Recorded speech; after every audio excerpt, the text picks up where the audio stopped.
watchers and listeners to Sport Talk with Dwat. I'm Dwat, and I got Casper on the show.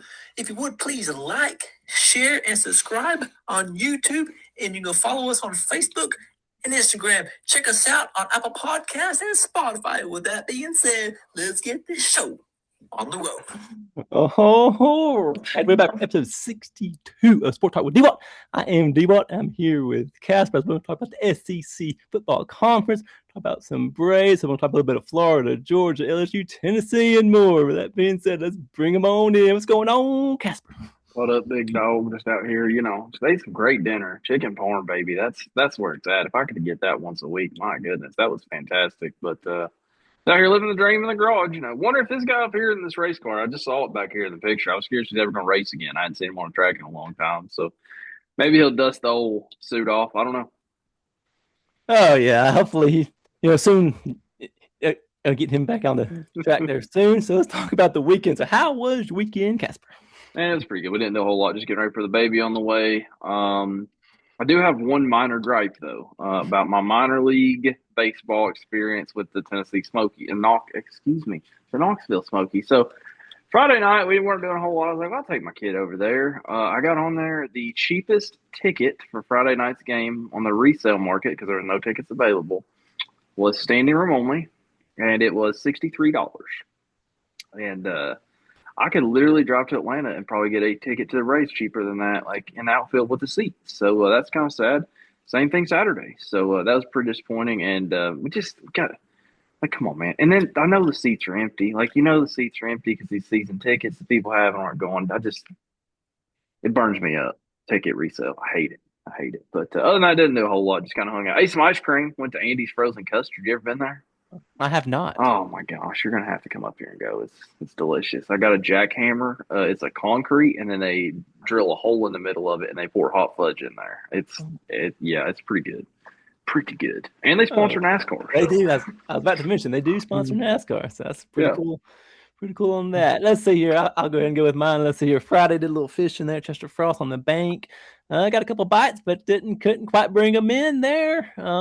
And then Saturday, I was off work, so I went out fishing in my kayak in the morning hours, probably like 7 to 10. Get out there in the kayak, kind of find some grass and some tree downs and whatnot over there at Chester Frost. And that was a day that was pretty smooth out there with the water and whatnot. And I was trying something different with some different baits and whatnot, and just there again didn't quite kind of go my way, but I was going to bounce back on that and go again Sunday. But also on Saturday, I'll come back Saturday. It is the world's longest yard sale. It is here. This was the preview. It starts this weekend, Thursday through Sunday. Went up to Signal Mountain with my parents. Well, that was on Sunday, but so that's back there. So looking forward to the yard sale coming up, and then Saturday afternoon. Had some homemade tacos. My wife made some great homemade. I ain't had homemade tacos in a minute. So that was really good. Watched some Braves. The Braves were hot. They're hot there, Casper. They're on a roll. I'm loving it. They're getting back, getting a good lead there in the East. So that's always really good to see. So my Saturday just consists of some fishing and, all that good stuff there and some tacos and watch the Braves. And then Sunday, I woke up again there. I said, okay, I'm going to get back out on the lake, get back out my kayak and go chase down some fish there on Sunday morning. So I woke up bright and early, and kind of same story again, but a little bit different. A little bit choppier water, and a little bit of wind. So I was kind of stuck, and can only go in a couple little areas without getting blown around or just the choppy water. Or just as tough with the top water. With choppy water doesn't seem to mix very well. And once again, a couple of bites, but I'm gonna get some here, Casper. It's coming soon, I promise. I'm gonna get on here one of these shows and talk about some fish I caught, but it's gonna come soon. But the key is to just go out there and have some fun. And that's what I try to. And it wasn't just me not having much luck. I talked to some other guys out there that are also kayak fishing, and as they came in, I kind of talked to them about it, and they said the same thing. They're out here, just they weren't biting today. So that's how that went there on Sunday morning. And then let's see here, Sunday, yeah. So Sunday afternoon, went to the yards up Signal Mountain. My dad bought a couple of buttons, and wasn't a lot of getting really. A couple of guys had some fishing lures and fishing poles, but I'll have to go back up there when it's the official weekend coming up. I'm going to help my mom get some stuff to her location. She's going to have a booth down there on the south side by a Finley Stadium. So she's going to have her little booth set up on that. So I know some people either love it or you hate it. So if you like it, let us know in the comments. If you hate it, let us know. It's something different that let us know. Some people don't like it. I love it. I like to get in the middle of it. It just kind of fits my speed, my style. So I like to get and check that out. And then the Braves won again there Sunday. So that worked out really good there. Had some good barbecue, some homemade crock pot barbecue for my wife. She was on it this weekend with some great meals. So thank you, sweetie, for all. Oh man! All right, so that was my weekend there, Casper. How depressed were you there was no NASCAR this week? I'm just curious. Did you have any depression? There was no left Yeah, turn to watch? definitely. I'm not gonna lie, it hit me about Saturday night. I was just angry, and I was like, "Why am I mad?" And I was like, "No race? Come on now." Yeah, it's kind of unique or just odd that there really was not anything on Baseball. That's it. It's just baseball. I mean, I watched more baseball this weekend probably than I've watched in one weekend this year. But like, man, just like I felt like I was like, "Where's the football and where's the loud cars?" Because I could use both right now immediately. So yeah. All right. Thanks for being tuned in. By like, share, and subscribe if you would on the YouTube. And you can find us on Apple Podcasts and Spotify. And you can follow us on Facebook for all your pictures and your reels and whatnot. Give us a follow there. All right. We will move into some news of the week. We'll talk about the Braves right out of the gate. 17 games in a row. They went 12-5. And they are 67-45 and have an 8-game lead over the Phillies in the NL East. That's a great number there, Casper. So let's hear about it. Yeah, man, a really, really good stretch for the Braves. I think I said on here a few weeks ago that like they just need to come out of the All-Star break firing on all fours, and they did. And I mean, I don't think it could have gone much better. I'll take it. Good series against the Nats there to wrap it up. Take the day off, go back at it tomorrow. Marlins and the Yankees over the weekend, I think. But the biggest thing, man, to me is like Acuna's back. Everybody's almost back. I think Murphy, it sounds like there's a good chance Murphy's going to make it back by the weekend. We dealt Joey Bart here as part of the trade deadline. So you imagine that Murphy's coming back. So I have Baldwin and Murphy probably by the weekend. And got a little bit more bat there at the trade deadline too than Thomas. But, just hitting the ball better. I mean, at the end of the day, like that tough stretch we had, it really was – we lost on one-run losses. Like just didn't hit the ball enough, Pitching's been okay, not great. One more starter will be good. Guess we're not getting one at 6:15 now, so I don't guess we got one because I haven't seen anything come across. But I don't know.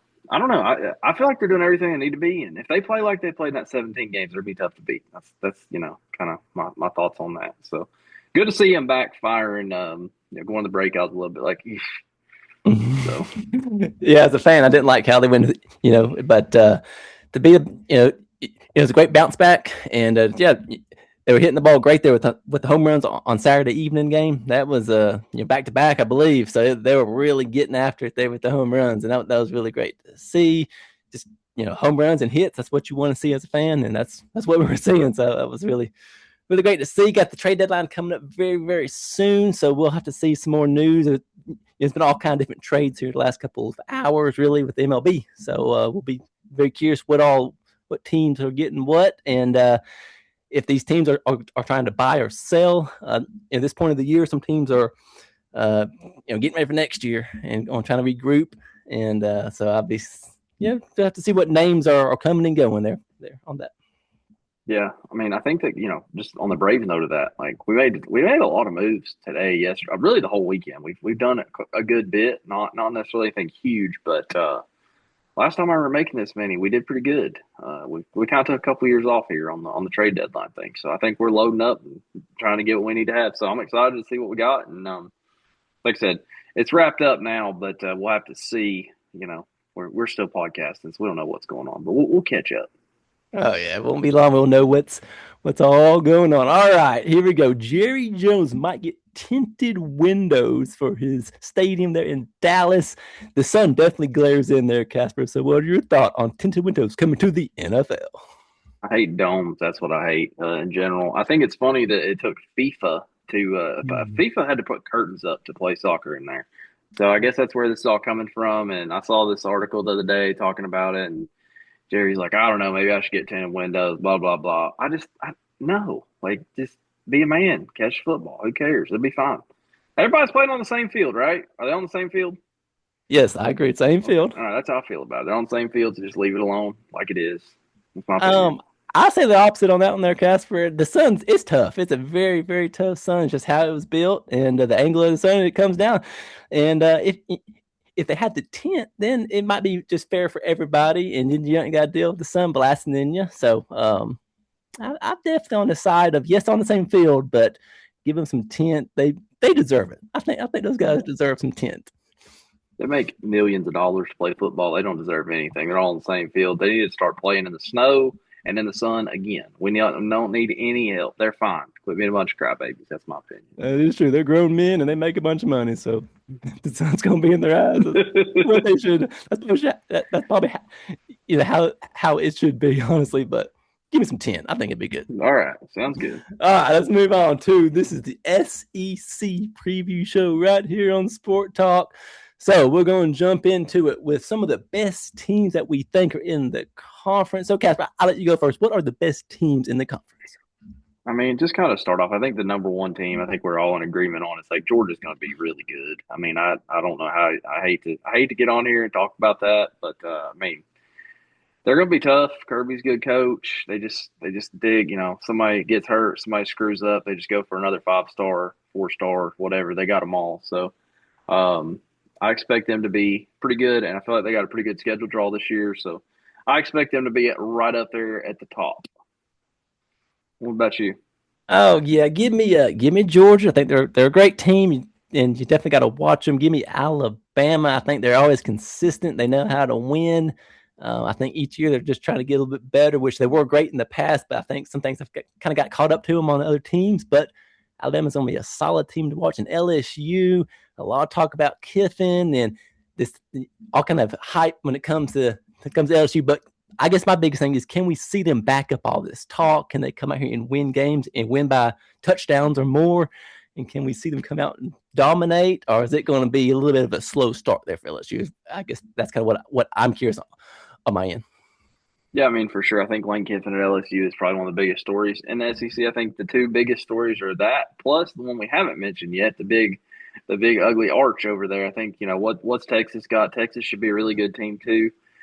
Bringing plenty back. Another Nick Saban protege over there in Sarkisian. So, I mean, they don't have any excuses. This is Arch's time. And, I think the two biggest questions for me is can Arch do it? Can Kiffin do it? Those are your two kind of main storylines for the year. I don't know. I'm curious to see. Texas should be good for sure. I don't know. You don't have a lot of Texas up here. I was kind of looking at your notes. You don't got faith in Texas, or what's the deal? Yeah, I don't think I do there, Casper. I feel like it's a team that's going to be right there on the edge. I think they're going to lose a couple of games there to Tennessee. I think they're going to take the loss there to Tennessee. I think they're going to drop 3 or 4, and I think they're going to be some, going to get beat early on, and then we're going to see them stumble there late, and I just think they're going to have a hard time, and but we could see them perk up there late, and that could be a team I got in the playoff. We just kind of got to see here in a little bit, but to be a team to watch, I'd be curious, can they get by with some of these tough schedules they have, and can they win the games that are key? Yeah, big time for them. They got Ohio State early again. This time it's at Texas, I believe. I props them for going out and playing the game. I mean, I give both those teams credit for that. Don't really like either of them, but credit to both of them on that. So yeah, I'm definitely excited to see what happens. But I think overall, those are the teams. I think Texas, Georgia, Alabama. The only other one that I think is going to be pretty good that we maybe haven't talked about, Ole Miss. Maybe they'll be up there. Some people have them up there. Some people don't. That one's really hit or miss. It feels like to me on the Ole Miss situation. But yeah, I mean, I think that's the best group, right? And then there's the middle, and then you have the bottom. So, but I think that pretty well covers the best. So yeah. So now we should be into the best coaches in the conference. This is a lot of fun because everybody's got their own thoughts on different coaches and how they coach. Give me Kirby Smart at Georgia. There ain't no hiding it. I don't care who you're a fan of or whatever. He's a great coach. He's very smart, and he knows how to win games that are important. And so he'd be definitely one to watch. For me, Lane Kiffin, I think he's is a great coach, very smart again. He knows how to call his plays, and he can get his players together. And I think he'd be one to really watch first year. I'd be curious if he can just get everything controlled around him and really just perform, even though he knows everybody's watching him, everybody's got their eyeballs on him.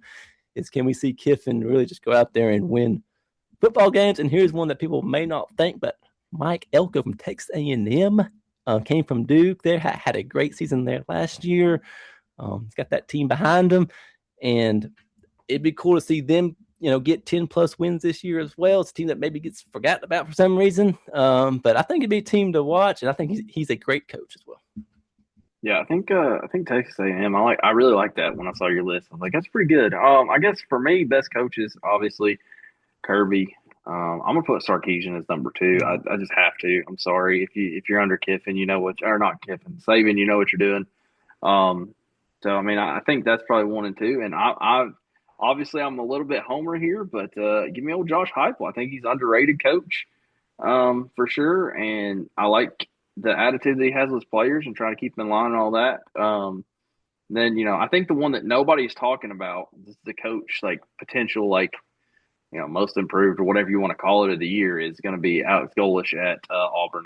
I don't know why everybody is sleeping on him. I'm telling you, the dude is going to figure it out down there. He's just like they're not going to win 10 games. I'm not saying anything like that, but he's going to have that program going the right direction. So looking forward to seeing what he can do in the SEC, because head coach in the SEC, we're no longer at USF. We're not an offensive coordinator at Tennessee with Hendon Hooker or whatever. Like this is real time stuff. We're going to see what we got. So I'm excited to watch, see what happens.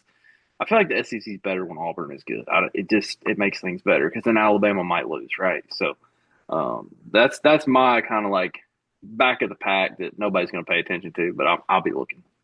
Yeah, I like that. It's be cool to see what kind of how they shake out and what they can do there with the new coach down there at Auburn. Let's go into top games of the year. This is going to be pretty cool to go over here. I'll go first here. Give me Georgia at Alabama, October 10th. That's going to be a high dollar ticket for all those fans that are going to want to go to that game. Man, that's gonna be a game. That might be the game of the year if that get high scoring and kind of back and forth. That'd be pretty sweet. There, you got that return. You got the LSU at Ole Miss September 19th. That's gonna be a ball game. It might not be the game of the year. I think LSU goes in and takes care of that. It might be over at halftime. I'm just gonna say it right here, and I think LSU wins that one. And they're probably gonna win that one big. I think Kiffin's gonna. If he can go in there and just ignore a lot that's going to be going on, and I think LSU's better than Ole Miss. I think Ole Miss is going to be a year that all was great last year. The coaching change, and I don't know. I think Ole Miss is going to kind of have a slow go this year. I'm going to say, and so that's going to be a matchup. I'm sure that'll be prime time, and you name it, ESPN and whatnot. That's going to be a big one. And then Texas at Tennessee. September 26th, that's going to be a game too. It's early on in the year. It's when we really get to see what Tennessee's all about. It's going to be a lot of, with Arch coming to town, and Peyton Manning's been in the news about this game, and we talked about it last week, and it's an early season, very key conference game there for Tennessee. And I want to see Tennessee come out and take care of them, and that's going to be one to watch there early on in the year. And then Texas, Oklahoma. That's some bad blood there in that game, and Texas this is the year for them. It sounded like, and Oklahoma is a team that's out there on the bubble with the playoffs, and I feel like that's going to be one to watch October the 10th. So these games are going to be important, and if you drop it, you can't be dropping too many of them, and you better if you're going to drop one, you better drop it in September, October. Don't be dropping them late in the year, because that's going to hurt your chances to go to the playoffs. Yeah, I like your pick here. First of all, LSU Ole Miss. I think that's number 1 game of the year. I don't see how it's not. I think it's going to be a little bit of a throwback, kind of like it's just going to be straight up emotional football. And that's kind of what I'm looking forward to. There's going to be a lot of hate in that game. I know there's a lot of hate between a couple teams. One team you like and a team you hate, but I think there's going to be more hate involved in this LSU Ole Miss game. And I'm looking forward to seeing some big hits and some mustard bottles, golf balls. I'm still trying to get a GoFundMe started to drop ship some golf balls and mustard bottles down to Oxford, right in the middle of the Grove. I was just saying, if we get 1 pallet of golf balls, 1 pallet of mustard bottles, we'd be good to go. So I don't know. Definitely looking forward to that game. That's like my number one circled on the calendar. Does that go against the Bristol Night Race? Oh God, it probably does. Oh, it's real close. I bet so. It's either that one or it's either the 19th or 26th, the Yeah. Bristol Night Race. I don't know which one, but it's one of those two. But anyways, that's my number one game. Number two, give me Texas and LSU. I think we'll find out, what LSU has when they play Texas. Is Kiffin for real or not? I kind of like that one. I like the Georgia versus Auburn. I think is going to be an interesting game. So Georgia's schedule is kind of wonky. They have, I think they have Alabama, Auburn, off week, Florida. I might have Alabama and Florida mixed up there. It's something like that. But anyways, Auburn's in the middle of those two games. They should beat Auburn. But it's a little bit trappy to me. Just like a little bit trappy. Like they can't be asleep in that game because they'll put some points up on the board quick, I feel like, and if you get behind them, that might be a problem. So just kind of looking forward to that one. Georgia Auburn has some good games over the year, but for me, I think for my balls, the game I think of the year is actually at Texas A&M, Tennessee at Texas A&M late in the season. Both teams potentially around the bubble. Big time football, probably prime time, probably night game at Texas A&M. I think did I see it was blackout earlier this week? Did you see that? I think maybe I saw a headline. It got announced as a blackout game down there, so that would be big time football. So looking forward to that one too. But that Iron Bowl. I mean, I'm telling you, I'm here for Auburn, Alabama this year. I really am. I think it's going to be a good one. I'm telling you, Auburn's my sleeper team this year. Not they're going to do good, but they're going to beat somebody. Yeah, that's always a big game. And Auburn, they always play their best ball in that one game. It doesn't matter if they're won only a few games or they've won a bunch of games. It doesn't matter. They're going to play. That's the game of the year for them. Yeah. And I'd like to see Auburn, put it to them a little bit and keep it close at least. And you just never know what might happen if you keep it close. Yeah. Yeah. All right. We'll go ahead and shift into how many teams will make the college football playoffs in the SEC. I'll let you go first there, Casper. I'm going to say 5. I think Georgia, pretty much a lock. Texas, also pretty much a lock. After that, I start to get shaky. I got like a group, but, LSU, Ole Miss, Oklahoma, I guess Alabama, if you believe that. Those are the teams going to be right around the bubble. I'm going to throw my balls in there. I repicked the schedule again today. I might have snuck them one more win in there. Might just be getting a little excited. I don't know what's going on here, but just a little bit. So put them right there around it. Probably going to miss, but there's going to be somebody get left out. There's probably going to be one or two get left out that aren't going to feel too good about it, but it is what it is, and we'll slide Notre Dame in, and that's a whole nother thing. We're not talking about that on here, but yeah, I don't know. I mean, I think 5 is the number. So I like that. 5's a good number. I got 4. Give me Georgia. I think they're going to be a lot. They're a great team every year, and they're going to be there. Alabama, I think they're consistent. They're well known, and they know how to win and get into the playoffs there. And then give me LSU. First year with Kiffin there, I think he's going to get going quickly. Got a lot of hot players down there, so give me LSU. And then I'm going to give me Texas. Give me Texas in there. I think they're going to slide in there. They're going to be a bubble team, but they're going to win late in the year. And they're going to sneak into the playoffs this year. They missed last year. They're going to get in there, and they're going to make a run at it for sure. I like it. Let me slide this in here. So, all right, so those are teams you say are going to make. So there's some teams there that's going to miss. So what coaches, if they don't make the playoff here in the SEC, are going to be looking at like, are we going to keep you, or who's going to be in hot water if they miss? I mean, right out of the gate, give me Tennessee. They're going to. It may not. Which I hope he keeps his job. And I don't want to lose the coach, but I think this is a very key year for Tennessee. That's just as a Tennessee fan. That's my honest thought is. They need to find a way in those playoffs. That would be very key there. Some other teams. I mean, you got. It'd be cool to for Auburn if they can somehow sneak in there, have a good year there. South Carolina would be a team to kind of watch. I don't think they're going to get in there, but there's got to be some pressure on that fan base to kind of jump in there. Yeah, kind of see what they can do on that. Yeah, South Carolina, man. Phew, that's a whole nother. Yeah, they should have last year and didn't do nothing. So hopefully they can have a little bounce back here. I think, the ones that I look at is like Golding. Like, is Ole Miss really sold on Golding? Like, yes, but I mean, if he comes out and he's terrible, no. You should be in the hunt. If they're not in the hunt, I think his time could be limited there. LSU, like I hate to say it, but Kiffin, I mean, buddy, you better make it. They've spent a lot of money to not make the playoffs, and at LSU you only get 2 years, and you got to be in. So, Yeah.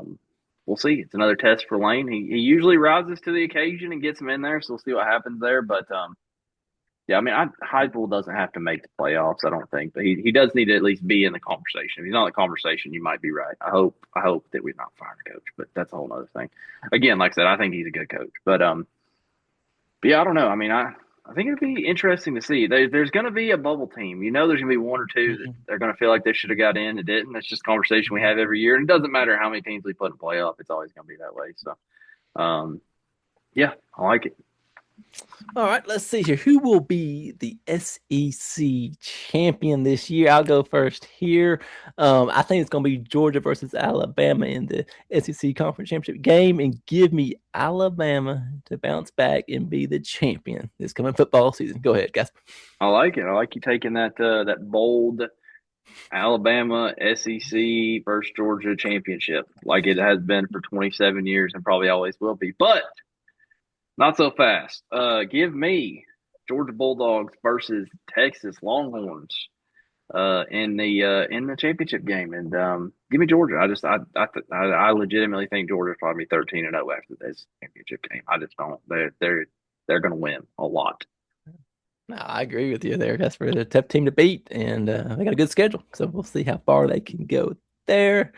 All right, this is a fans show here, so let's talk about the top fan bases in the SEC. I want to go first. This is in any kind of order or anything, but yeah, Tennessee Volunteers, a very, very passionate fan base. The game's always sold out. All the fans love their orange and white, and they're going to show up for their team. LSU, I haven't been around those fans in a while for LSU, but they're hungry and they're ready to win. So I'm sure they got a very passionate fan base. Georgia, they are a confident their fan base, and they're definitely always wanting to win games. And then South Carolina's another one I got in there, Casper. I think they're a very rowdy bunch there with the crowd wise, very loud place to play at, which we'll get in that here in a little bit. But definitely that would be my teams there on that. Yeah, I mean, so obviously, Tennessee, like we talked about last week, Rocky Top, the orange, like it doesn't get any better than this. Like we can talk about second place. You list off the good ones. I think my second fan base right now is probably Georgia, just because everybody's on the bandwagon and barking and all that. But LSU, I think, is going to be lively this year. And I think the one I think is underrated is Mississippi. There's just not that many of them, and they're in the middle of nowhere. Nobody cares. But I think that they can get pretty rowdy too. So I don't know. But let me ask you this: who is going to be the least fan base this year? Because I'll give you my prediction. We run this state. I want to see y'all running this state this year. Diego's gone, so run the state up there at Vandy. Just remember, I expect you to be there strong when y'all are 0-27 or how many games y'all lose this year. Just remember that. Yeah, that's definitely a good one there. I think they'll be kind of a quiet year there for Vanderbilt. I don't think you'll hear much out of them. They might get 7 wins. I'll probably give them 7 wins this year. That's me being generous. No. Let's see. You're probably Ole Miss would be one on my end there, just kind of see what takes place down there. Arkansas, it's kind of like a fan base over there. Yeah. So it's a good question there for me there. I like that there, Casper. All right. So that will put us into toughest places to play in the SEC. I'll let you go first, Casper. Again, bias, so I pick second best. Give me at LSU this year. I think a night game at LSU this year is going to be rowdy. Dark horse will be Texas A&M. I think our volunteers are going to learn about going to Texas A&M this year in a pressure situation. I think it's going to be pretty daggone loud down there in College Station. Oh, give me South Carolina. I think that's a place the team's pretty mid. I'm just going to say it. They're a pretty mid team, but they have a very passionate fan base who really wants to win. And there's a lot of talk of how this is going to be the year. It seems like for them with the different players and different quarterbacks they seem to get each year. So give me South Carolina at the top there. Tennessee, I think it's tough. It's a big bowl. It's tough. It's always sold out. and it gets loud in there. It can be loud when they're winning, but it can be pretty quiet if it's not going that great. But the fans show up. It doesn't really matter.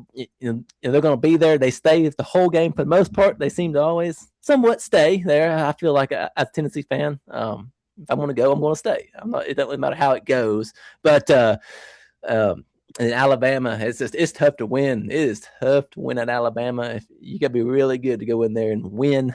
And then Georgia.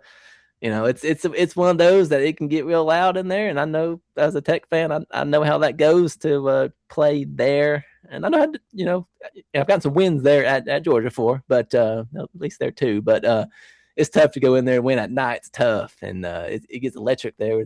And for the conference games, it definitely gets pretty wild down there in Athens for sure.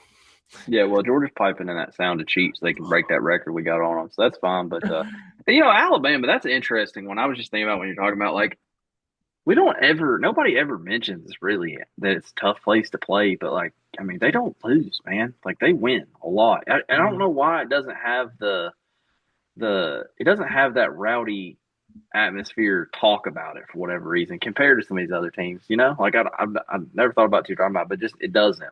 You put it middle of the pack kind of. I don't know why. I know that at night it's tough to play. They got those new lights last year and all that stuff, and that was pretty wild to see some of that. And they're so good. I don't think the games are that good as part of it.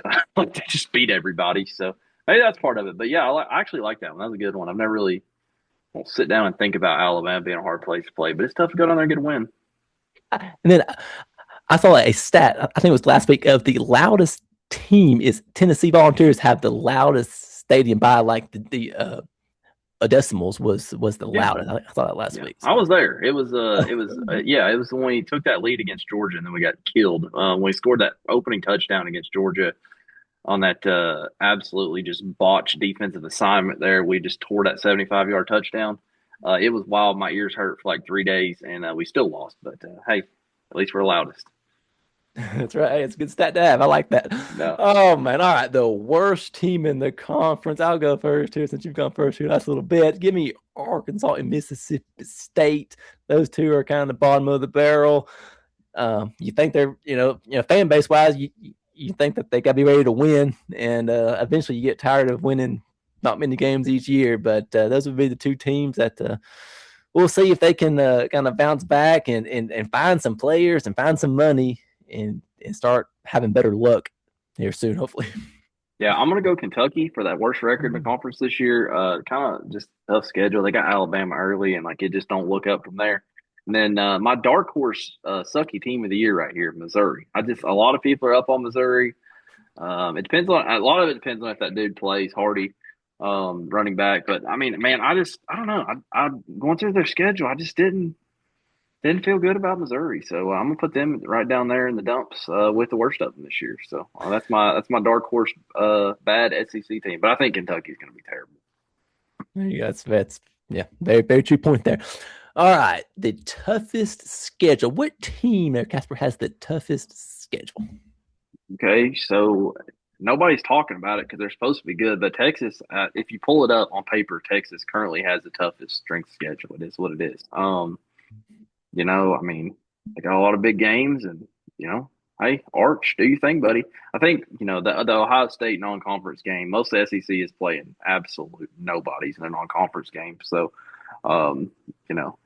we're not playing a nobody. We're playing a really good team down there from Atlanta. So at least we're the second best, non-conference game. But I'm really nervous about that one, by the way, in case you're curious.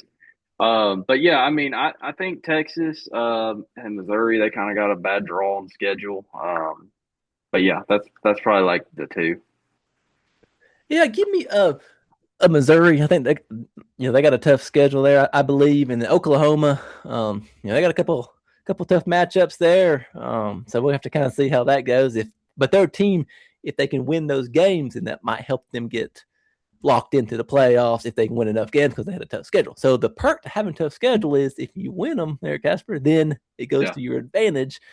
You just don't want to lose 3 or 4 of those games because it makes for a long year. And then Arkansas, they're already kind of a mid to below mid team, and you put them up with a tough schedule. That's tough. That's just a tough draw. But as a fan, Just as a fan's point of view, it really doesn't matter what the schedule is. You just gotta see your team to go out there and win the game. It's all I know what to say is you gotta see your team perform well, and the schedule, it is what it is. They get made out in advance and they get changed as it comes closer. We see all these teams cancel off series because why play tough games when you've already got a tough schedule with a conference game? So this is just my thought. I'll kind of get yours. Should teams play one tough game and then the rest be their cupcakes, or should they play some tougher non-conference game? Do you think, Casper? I think that they should go into entering contracts with the other conferences, Big Ten or whatever, and just say, hey, you're going to play a Big Ten team, draw them out of a hat. However you want to do it, I don't really care. But I'd really like to dang near see them just go off the schedule. Like last year, your best, our best. Let's go ahead and do that. Call it the SEC Big Ten Challenge, like we do in basketball. And there's a lot of talk going on back and forth. So, we're terrible. They're great. So I think we should play them top to bottom, see what happens. I like that. Let's see here. Let's do the biggest story to watch. You got some new coaches. You got some different players playing at different schools. So what is your story to watch, I guess? I mean, is Arch the chosen one? That's the biggest story of the year for sure for me. And just, does he have it? Like Arch has talent. When I question that, it's not the talent. It's, to me, it's, does he have that toughness to hang in there when they're down 7 and they need a touchdown in the fourth quarter and they're on the road, and it's loud? Can he do it? Like that's my question for him. And probably unfair amount of pressure and expectations been placed on the guy, to be honest with you. So curious to see if he can do that. I think that's my number one thing to watch this year. Yeah, mine would be some of the coaching changes. So we got new coach at Auburn and Florida and LSU. So I think the Florida one is for me would be very cool to see them win. I like to see Florida go out there and win 8-9 games first year. I think it's a great coach, coming from a Tulane. So I think it's a great hire. They've had some really, not the best of coaching choices, or they just couldn't win in the past probably 5 or 10 years. Really, it's been going back a while with coaching. Yeah. So they keep getting these new names in there. And it's just my opinion is you can't get better if you're getting new coaches every 3 or 4 years. You need to have a guy in there for, I guess, 4 to 8 years, really, up to 10 plus years to get the cycle going, to get the players and whatnot. You're not going to get any better. You're always changing them out. That's why I want the Vols to keep Coach Heupel. I don't want the Vols to not keep them, but sometimes you got to win. So it's a real fine line. And once you get the boosters kind of give up on them and the fans and sponsors and supporters, then it's time for a change. That's what's been going on there in Florida. So I guess my big one would be the Florida hire. We'll see how that really goes for them on that. Yeah, I like that. All right, the biggest disappointment, the biggest letdown. What would be a letdown on your end there, Casper? Unpopular. I'm going Texas A&M. 8-4 doesn't make the playoffs. I don't think Marcel Reed is all that in a bag of chips like people say he is. Most people that I've looked around that seem to think they're a playoff contender, and I don't see it. So there you go. Last year when the going got tough, they did not look good. So there we go. Okay, I like it. Give me Auburn. I think this is going to be a tough year for the Auburn Tigers. They got the new coach, but I think it could be a rebuild year. You don't really hear that much anymore in college football with all the. It all gets changed pretty quickly with the players and whatnot. But my take on the Auburn Tigers is it's going to be a slow go, and I say they get 6 wins at least and they get into a bowl game, but it's going to be, I think next year could be the year for the Auburn Tigers. Like it, maybe. Not really. What to see? If they beat Alabama, though, that's all that really matters. Let's be real. If they beat Alabama, nothing else matters. Only one that's game. A great thing about coaching at Auburn. You have one game to win. That you got. And here's the thing. You got 13 weeks to get ready for it. Just get ready. Show up. Yeah. They play so dang good against Alabama, and they keep it close almost every year till the end. Something happens, and it just comes unraveled. And I don't think they're going to get done this year, but they're going to come out there. They're going to play the best ball of their life. That's all they care about. That's all that's going on there. It's going to be a game, but I think they'll come up a little bit short there, Casper. Yeah, I got a couple questions I want to ask you real quick. So, how do you feel about these neutral site games for conference games? Georgia, Florida, Texas, Oklahoma. Like, you like it? You not like it? What's your thoughts on those? You think they should stay? You think they should go? I think they should go. I think they should be at the home campus, be at the home team, and let the fan base really affect some of the game. Get the fans into it. I think it's good for the money for the home team. You get these big, which is cool to have the big stadiums. I get it. Have these big, have it these big stadiums. But I feel like it just feels better to have it at the home, at the home team's place. Don't have it somewhere else. Have it at the campus location, and I think it's best for all now. Yeah, and hey, just so everybody knows, Georgia and Florida are playing in Atlanta this year, so that's a home game for Georgia. In case anybody forgot. Yeah, that's definitely not that's not neutral at all. They play there more than they play at home. My gosh, Yeah, all they do is play there and win every time. In case anybody's curious. yeah, that's just the home game for Georgia. Yeah, that's hopefully that'll get back down to Jacksonville once some of the once their stadium gets done getting worked on. I think it has some kind of construction calls on that. So yeah, that's what they say.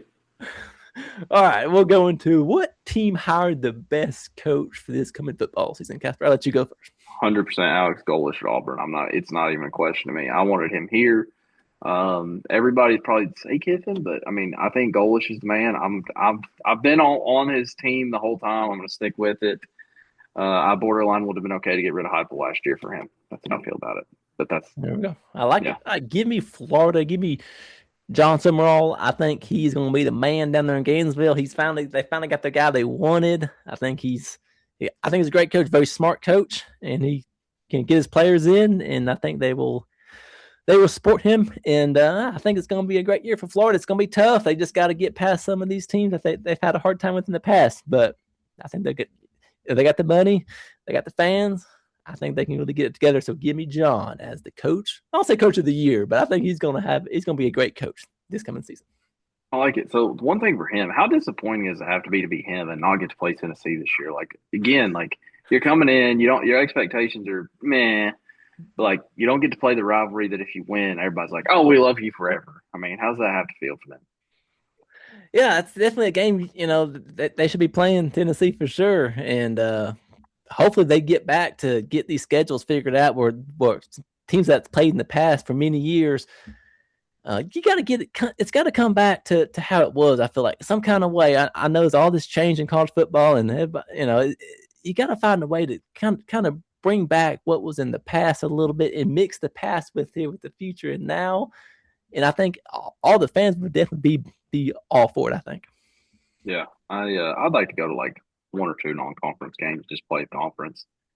Sorry, nobody likes to hear that, but I mean, I think just play two and make them good games. Like I said, let these conferences sign contracts with each other that hey, we're going to play on this week, and let's go head to head and see what happens. But yeah, do something. I don't like where we're at with all that either. By the way, if Notre Dame's not in a conference, they shouldn't be allowed to play anybody. Yeah, I agree with that one. They need to pick a conference and jump in the ACC, get in a conference. Don't be because they're gonna play some mid-schedule. I just say right here on sport, they're gonna play some mid-schedule this year and probably win 11 or all their games probably. And then if they don't, they'll get left out again like last year. And it's gonna be until they make a change, it's gonna be the same results. So they're guaranteed in. Pretty much. All they have to do is finish in the top 12. They're guaranteed in. So, bunch of crap. Yeah. Put them in the Big Ten, though, not the SEC or the ACC. The ACC is too weak. Just, it is what it is. Like, I like the ACC. I grew up with the ACC, but, I mean, just, no. Put them in the Big Ten. Strengthen it up. Get some more teams. I like that. That's a very good point there. You got anything else there, Casper, for the show?